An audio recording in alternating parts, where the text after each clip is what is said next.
story begins in 1944. With World War II coming to an end, the Allied nations met at Bretton Woods, New Hampshire, to create a new financial system which would stabilize the world once the war ended.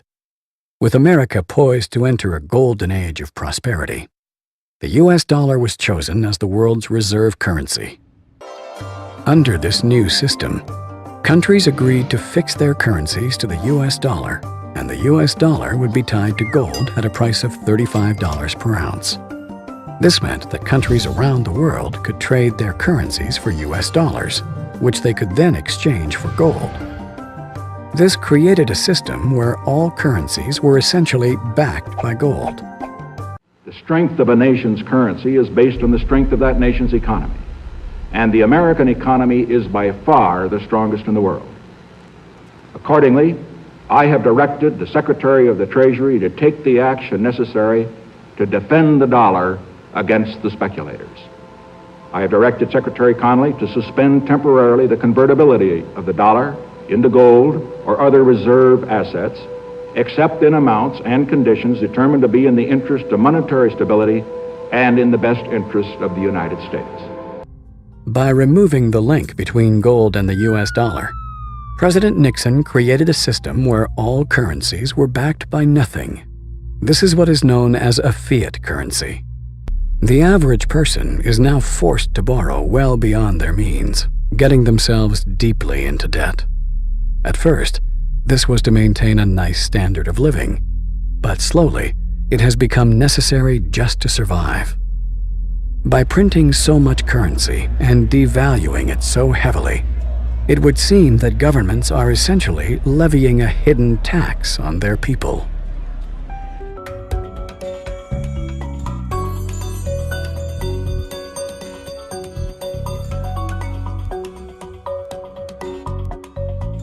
There have been dozens and dozens of currency collapses since the end of the Second World War, and they all result from the same thing, bad policies, bad management. And the U.S. right now is pursuing bad policies. Central bank is doing a bad job managing their currency. And as a consequence, it's inevitable that the dollar is going to collapse. It's on this road that I call the fiat currency graveyard. But history has shown us that whenever a nation tried to run its economy using an artificial fiat system, the end result is always the same: disaster. The dollar used to be backed by gold. It was gold that had the dollar.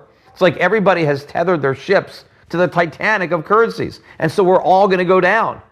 Gold is the only competitor to a national currency. Gold is money, and these national currencies are money substitutes that circulate in place of gold. Gold is what protects the people from the reckless policies of government.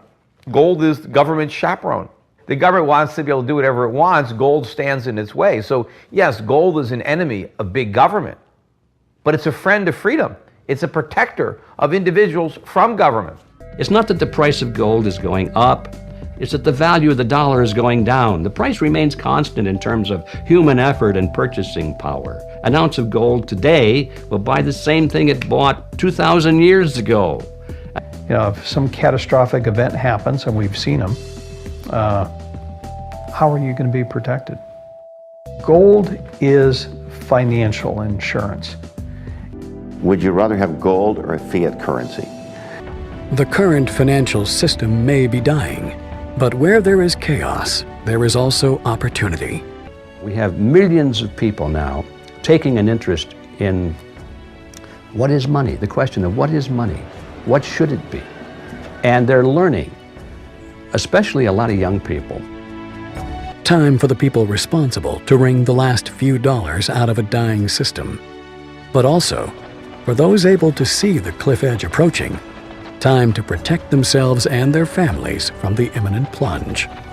And in the end, that time may prove to be the most valuable commodity of all. There are these brief moments in history where the safe haven asset for the last 5,000 years simultaneously becomes the asset class that has the greatest single potential gains in purchasing power. We're in one of these cycles right now where money is the best investment. Get out of currency, buy money, and you're probably going to be able to buy a whole lot more stuff later. Don't let the banks and the brokerage houses and other people guide all of your decisions. Find out what's going on for yourself. Empower yourself.